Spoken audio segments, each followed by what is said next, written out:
Magandang gabi mga masters, bali ngayon po ay 4 na videos po ma-upload ko po sa aking YouTube channel. Tama nga mga masters, 4 na videos nga po ang ma-upload ko po. Yon, what's up mga masters, nandito na naman tayo sa panibagong araw, panibagong kabanata na naman ang pagsasama-samahan natin ngayon guys.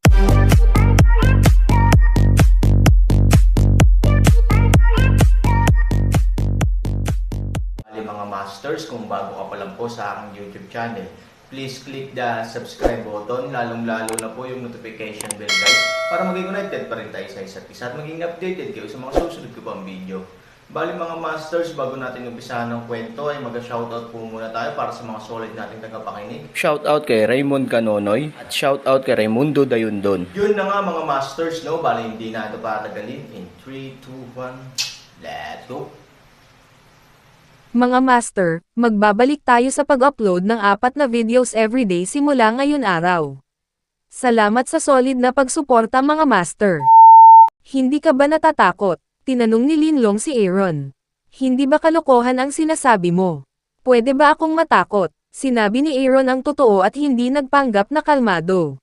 Pagkatapos ng lahat, ito ang pinakamapanganib na paggalugad na ginawa niya. At ang sinaunang larangan ng digmaan ay isang lugar na malayo sa kanyang kakayahang kontrolin. Marahil ay sapat na ang ilang napakaliit na panganib para patayin sila. Natatakot ako, ngunit hindi ko mapigilan. Sa mga salitang ito, direktang pumasok si Linlong sa space tunnel. Kahit patay na ito, hindi uurong si Linlong, dahil libu-libong taon na nitong hinahanap ang lugar na ito. Walang dahilan upang mahanap ito, ngunit upang umatras. Walang dahilan si Han Sanchen para umatras, at hindi rin siya maaaring umatras. Kung hindi siya namatay sa sinaunang larangan ng digmaan, siya ay papatayin ni Chimeng. Pagkatapos nito, dumating sila sa sinaunang larangan ng digmaan. Sa isang madilim na larangan ng digmaan, nagkaroon ng malakas na hangin. Ang isang bilog ng blood moon sa kalangitan ay sumasalamin sa buong mundo na may kulay na pula ng dugo. Ang unang pakiramdam ng Aaron ay tulad ng pagpunta sa impyerno, dahil ang impyerno lamang ang maaaring magkaroon ng gayong kakilakilabot na eksena. Noong sinaunang panahon, iba talaga ang larangan ng digmaan. Pati ang buwan ay pula. Biro ni Aaron, maganda ang mood mo. Linlong na tumingin sa paligid na may pagbabantay. Bagamat mapayapa ito nang walang anumang mapanganib na palatandaan, alam niyang hindi ito kasing tahimik gaya ng nakikita niya. Gusto mo bang umiyak? Kahit mamatay ka, dapat kang mamatay na may ngiti. Ang Aaron ay nasa mabuting kalooban. Para lang mag-adjust ng mood niya. Matagal silang nakatayo sa parehong lugar at hindi nang ahas na lumipat, dahil natatakot sila sa mga biglaang pagbabago. Nang naunawaan nila ang nakapalibot na kapaligiran, nanguna ang Aaron. Sa Aaron bilang ang unang ibon, si Linlong ay malapit din sa likod ng Aaron. Mukhang napakalma. Wala, sinabi ni Aaron kay Linlong. Ang kalmado, mas mapanganib. Hindi mo ba naiintindihan ang kalmado bago ang bagyo?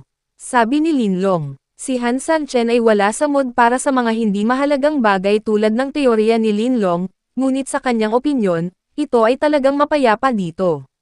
Ang kapaligiran ay tila mapanganib, ngunit ito ay nagbibigay sa mga tao ng napakakalmang pakiramdam. Bagamat ito ang lugar ng sinaunang larangan ng digmaan, tapos na ang sinaunang digmaan, at tiyak na magkakaroon ng kapayapaan. Gusto kong maramdaman kung gaano kalaki ang espasyong ito sa aking banal na kahulugan. Sinabi ni Aaron kay Linlong, na naglalakad ng hakbang-hakbang, nag-aalala si Aaron na mamamatay siya makalipas ang 1,000 taon, at hindi niya mahanap ang gusto ni Chimeng. Ngunit direktang bineto ni Linlong ang kanyang ideya, dahil natatakot siya na ang Aaron ay makagambala sa sinaunang kapangyarihan ng pagpapatahimik. Bagamat ang lahat ng sinaunang malakas na tao dito ay namatay, ang mga puwersang naiwan dito ay dapat na umiiral pa rin. Alam mo ba kung gaano katagal ang magiging ganito? Tanong ni Aaron kay Lin. I've spent thousands of years, even if I look for another 1,000 years here. Matagal na hinamak ni Lin ang daan. Nag-aaksaya ng libu-libong taon sa ilang na ito. Hindi sasang-ayon ang Aaron. Pagkatapos ng 1,000 taon, kung ano ang mangyayari sa mundo sa lahat ng direksyon at kung ano ang mangyayari kay Ivory ay hindi alam ng Aaron. Kung ganoon, kumilos tayo ng hiwalay. Wala akong panahon na mag-aksaya ng 1,000 taon. Sinabi ni Han 3,000, liliko at hihiwalay si Linlong. Naghihintay ng 1,000 taon, at least makikita mo pa rin siyang buhay. Kung mamatay ka, hindi mo na siya makikita. Alam ni Linlong kung ano ang iniisip ni Aaron sa kanyang isipan. Umaasa siyang makapunta sa mundo ng lahat ng direksyon at makilala si Ivory sa lalong madaling panahon. Ngunit kung gusto mong pumunta sa mundo sa lahat ng direksyon, kailangan mong iligtas ang iyong buhay. It's my business. Dahil doon, determinadong umalis si Aaron. Matagal na buntong hininga si Lin. Hindi niya mapipigilan ang Aaron, ngunit hindi niya susundin ang Aaron. Sa palagay niya ay mas mahalaga ang kanyang buhay kaysa anupaman. Ang Aaron ay mamamatay, at hindi niya kailanman ilalagay ang kanyang pangalan dito. Makalipas ang 1 araw, naglakad ang Aaron patimog. Hindi niya alam kung gaano siya kalayo. Sa oras na ito, matagal na silang naghiwalay ni Linlong. Ang marka ng palakol sa noo ni Aaron ay biglang namukadkad ng isang nakasisilaw na gintong liwanag. Ginamit ni Han Sunny ang kanyang sariling lakas upang sugpuin ang pag-aalsa ng kapangyarihan ng palakol. Mula nang pumasok siya sa sinaunang larangan ng digmaan, ang kapangyarihan ng palakol ay handa ng pukawin. Ito ang dahilan kung bakit pinili ni Han Sunny na humiwalay kay Linlong. Hindi ko inaasahan na ang palakol na ito ay ang sandata ng sinaunang malakas. Bakas sa mga mata ni Han Sanchen ang pagkagulat. Mula nang makuha niya ang palakol, hinuhulaan na ni Han Sunny kung saan ito nanggaling. Nahulaan pa niya na naiwan ito sa lupa mula sa lahat ng direksyon, ngunit hindi niya naisip na ito ay nauugnay sa sinaunang malakas. Ang dahilan kung bakit siya pumunta sa timog ng sinaunang larangan ng digmaan ay dahil pinamunuan siya ng isang puwersa, tulad ng isang tawag, na tinatawag siya sa isang tiyak na destinasyon. Ang mundo ng lahat ng direksyon. Si Ivory, na bumalik sa pamilya ni Fu, ay nakilala ang patriarch sa unang pagkakataon. Sa napakagandang bulwagan ng angkan ni Fu, ang trono ay kumikinang sa ginto. Ang matandang nasa trono ay pinangalan ng Fu Tian, na kasalukuyang patriarch ng angkan ni Fu. Ang matanda ay mukhang matanda at mahina, ngunit ang kanyang aura ay napakalakas. Ang kanyang mga mata ay puno ng gintong liwanag, na isang malakas na pagpigil. Walang sino man ang maaaring maging mapangahas sa harap ng gintong estudyanteng ito. Ngunit si Ivory, maaaring tumayo ng walang panganib, hindi mapagpakumbaba o mayabang. Alam mo ba ang kahihinatnan ng iyong ginagawa? Noong mga araw ng aso, tinanong niya si Ivory sa malamig na boses, na parang papatayin niya si Ivory anumang oras. Ngunit hindi inamin ni Ivory ang kanyang pagkakamali. Hindi niya naramdaman na may nagawa siyang mali. Ayaw lang niyang pakasalan ang tinatawag na asawa. Papatayin mo ba ako? Mahinahong sabi ni Ivory. Noong mga araw ng aso, galit na galit si Ivory dahil sa kanyang walang pakialam na ugali na hindi niya inaasahan na sa loob ng maraming taon, hindi man lang nakilala ni Ivory ang kanyang sariling mga pagkakamali. Don't think I dare not kill you. Ang dog day snatched teeth of say. Ivory sa oras na ito, ang mga sulok ng kanyang bibig ay tumaas pa ng isang ngiti, ay nagsabi, patayin mo ako.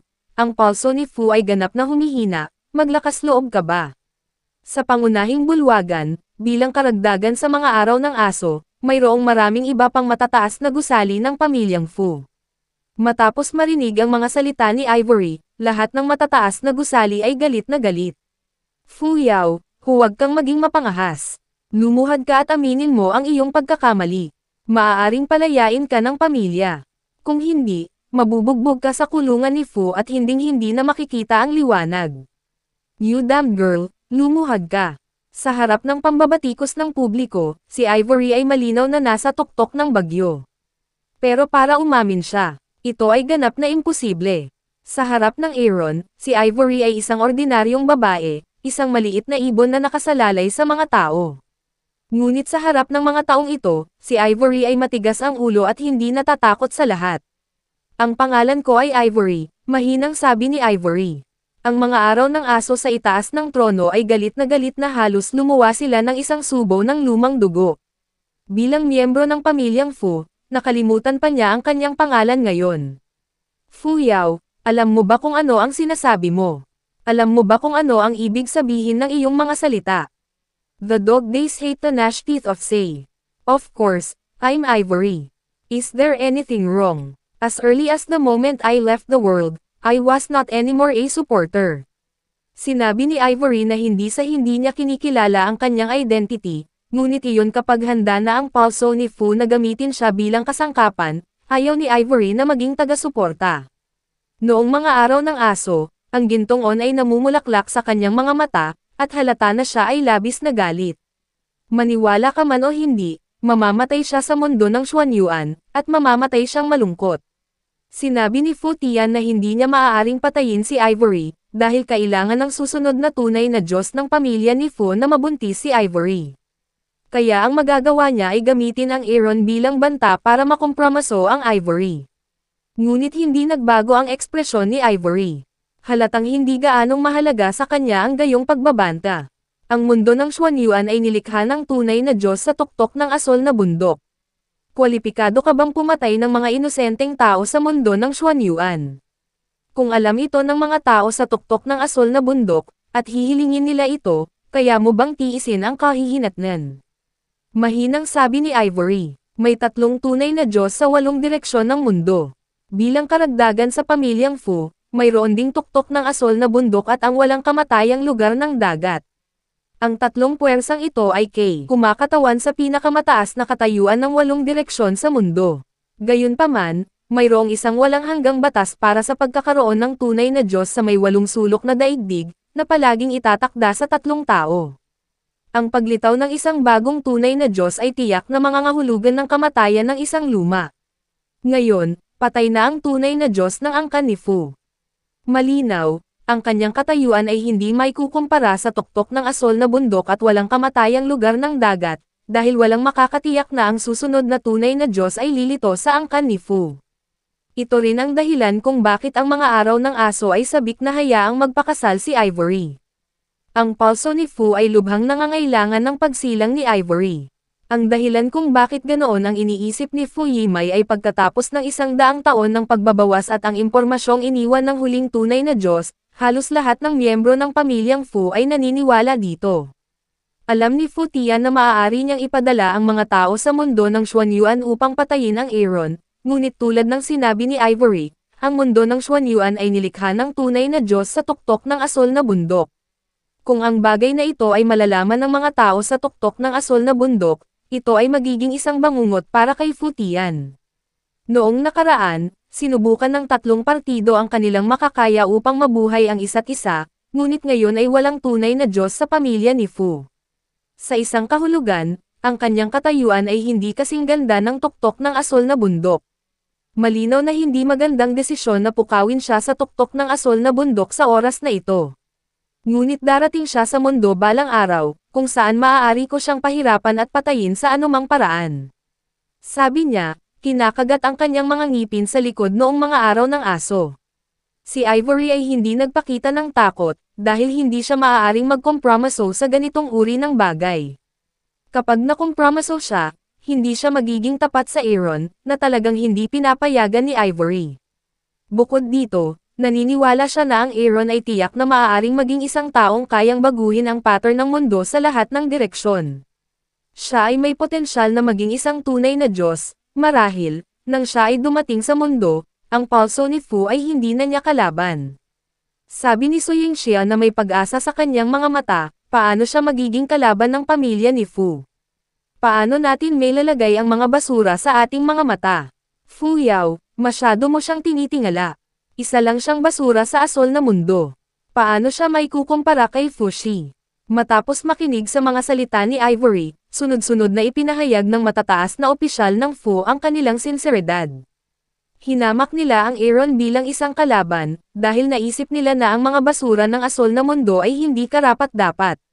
Ang bughaw na mundo ay ang lupa, ngunit magkaiba ang pangalan ng 8 daigdig, napakaraming taong mababa ang tingin sa kanya, ngunit sa huli, sino ba ang hindi nang hinayang? Nakangiting sabi ni Ivory, na para bang iniisip ang nangyari sa lupa noon. Bagamat hindi maihahambing ang mundo sa lahat ng direksyon, lubos siyang naniniwala na magagawa rin ito ng Aaron, dahil iba na ang kanyang nakita, potensyal sa Aaron, na hindi maaaring magkaroon ng mga ordinaryong tao. Ivory, hindi mo akalain na siya ay maaaring maging isang tunay na Diyos, sa mga araw ng aso, humagalpak siya ng tawa, na parang narinig niya ang pinakamalaking biro sa mundo. Ang mga salitang ito ay nagbigay daan sa ibang mataas na antas ng isang leng, pagkatapos ay humagalpak ng tawa ang buong bulwagan, siya.